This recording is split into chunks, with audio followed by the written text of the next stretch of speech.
एक बाप अपनी बेटी को रॉकेट लॉन्चर देता है और वो सड़क किनारे खड़ी गाड़ी को एक ही झटके में उड़ा देती है। बाप के चेहरे पर खुशी थी क्योंकि ये उसकी बेटी के लिए अडल्ट होने का तोहफा था। कई सालों बाद दो फाइटर जेट्स आगे आगे उड़ रहे थे, जैसे किसी बहुत बड़े आदमी को एस्कॉर्ट कर रहे हों। फिर वो एक खुफिया जगह पर पहुंचे जहां भारी हथियारों से लैस स्पेशल गार्ड्स पहरा दे रहे थे। 1 मीटर मोटे लोहे के बक्से को जमीन के अंदर पहुंचाया जाता है। फिर डायरेक्टर अपने फिंगरप्रिंट से लॉक खोलता है। एक सीलबंद चैम्बर से एक रहस्यमयी औरत धीरे धीरे बाहर निकलती है। उसके सामने 3 लोग खड़े थे जो 3 अलग अलग इंटेलिजेंस डिपार्टमेंट के हेड थे। गंजा जनरल अमेरिकी सरकार के लगाए। उस औरत पर लगे कई इल्जाम पड़ता है और उसे एक पेन और कागज देकर अपने कॉन्टैक्ट्स की लिस्ट लिखने को कहता है। लेकिन ठीक उसी वक्त न्यूयॉर्क के एक बैंक में चुपके से बम लगा दिए गए थे। नकाब पहने कई लोगों ने उस बैंक को अपने कब्जे में ले लिया था। जैसे ही उनमें से एक ने डेटोनेटर दबाया, बैंक का ऑटोमेटिक अलार्म सिस्टम बंद हो गया। फिर उस आदमी ने बड़े आराम से एक पर्ची निकाली और उसे ऊपर लगे कैमरे को दिखाया। मौके पर मौजूद कमांडर ने वो तस्वीर डायरेक्टर को भेजकर बताया कि ये उनके लिए एक पर्सनल मैसेज है। और उधर बंकर में उस औरत ने एक लिखी हुई पर्ची गंजे जनरल को दी जिस पर लिखा था, जरा अपनी जेब चेक करो। गंजा जनरल हैरान होकर अपने कोट से एक लिफाफा निकालता है। तभी डायरेक्टर एक पर्ची लेकर आता है जिस पर लिखा था, क्वीन को सलाम। वो पूछता है, ये क्वीन कौन है? औरत ने गंजे जनरल को लिफाफा खोलने का इशारा किया और लिफाफे के अंदर के कार्ड पर साफ साफ लिखा था, मैं ही क्वीन हूँ। जब सब लोग इस उलझन में थे तभी एक और बैंक को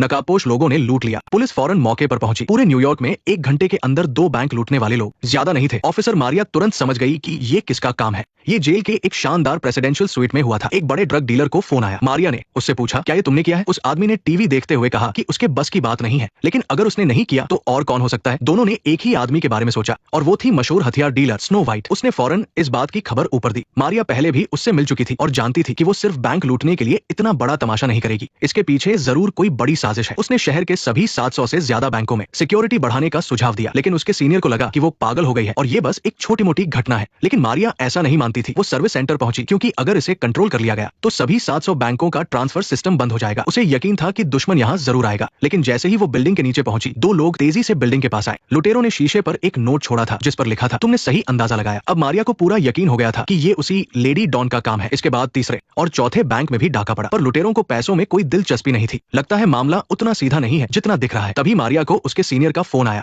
उसे अभी अभी डायरेक्टर का आदेश मिला था कि मारिया को फोर्ट टॉटन नाम की जगह पर जाना है और यही वो खुफिया जगह थी जहां उस लेडी डॉन को कैद किया गया था। मारिया ने कुछ बड़े अधिकारियों को बताया कि वो पहले भी स्नो वाइट से मिल चुकी है। वो बहुत शातिर है और उसके पास अच्छे हथियारों से लैस एक प्राइवेट आर्मी भी है। उसका इतनी आसानी से पकड़ा जाना एक साजिश हो सकती है। ये सुनकर डायरेक्टर गैरी ने उसे स्नो वाइट से करीब से मिलने की इजाजत दे दी। असल में उसी ने जानबूझकर मारिया को जाने दिया था। इतना सब घुमा फिराकर करने के बाद क्वीन उसे अपने बचपन की एक कहानी सुनाती है। उस दिन जब उस लड़की ने सड़क पर गाड़ी उड़ाई थी तो गाड़ी में मौजूद लोगों में से एक मर गया और एक घायल हो गया। एक छोटी लड़की किसी तरह बचकर भाग गई, लेकिन वो लोग खून के निशान देखकर उसके पीछे आ गए। लड़की ने बाप का चाकू लिया, आगे बढ़ी और बिना कुछ सोचे समझे उसे घूम दिया। मारिया ने फौरन उसे टोक दिया क्योंकि ये सब तो पहले से ही पुलिस रिकॉर्ड में था। लेकिन क्वीन ने अपना कोट खोला और पेट पर घाव का निशान दिखाया। पता चला कि असल में वही वो लड़की थी जिसका पीछा किया जा रहा था। उस वक्त उसके पिता की मौके पर ही मौत हो गई थी। लड़की ने हिम्मत से लड़ाई लड़ी और उन दोनों को मार गिराया। ताज्जुब की बात यह थी कि जिसे वो इतने वक्त से कातिल समझ रहे थे, वो तो उस वक्त की सबसे बड़ी विक्टिम थी। बाहर आने के बाद तीनों बड़े अधिकारियों को लगा कि वो अपनी जब्त की हुई दौलत वापस लेना चाहती है और ट्रांसफर सेंटर के जरिए उसे बांटना चाहती है। लेकिन मारिया को लगा कि उसके इरादे इससे कहीं ज्यादा बड़े हैं, बल्कि हो सकता है कि वो फेडरल रिजर्व बैंक को भी निशाना बनाए क्योंकि वहाँ कई टन सोना रखा है। लेकिन अधिकारियों को ये नामुमकिन लगा। वो बैंक किसी किले से कम नहीं था। अंदर घुसना तो दूर, इतने टन सोने को बाहर निकालना भी एक बड़ी चुनौती थी। तभी उन्हें एक अंदर का आदमी रीड मिल जाता है। वो बहुत एक्साइटेड होकर क्वीन के सामने अपनी होशियारी बघारता है और सोचता है कि उसकी साजिश अब यही खत्म हो जाएगी। इसलिए वो फौरन भारी संख्या में स्पेशल पुलिस भेजकर लुटेरों के कब्जे वाले बैंक पर हमला करने का आदेश देता है। लेकिन जैसे ही वो वेंटिलेशन का रास्ता खोलने वाले थे, उन्हें अपने पीछे लगातार बीप की आवाजें सुनाई दी। असल में लुटेरों ने पहले से ही पूरी तैयारी कर रखी थी। नेक्स्ट पार्ट देखने के लिए वीडियो को लाइक करो।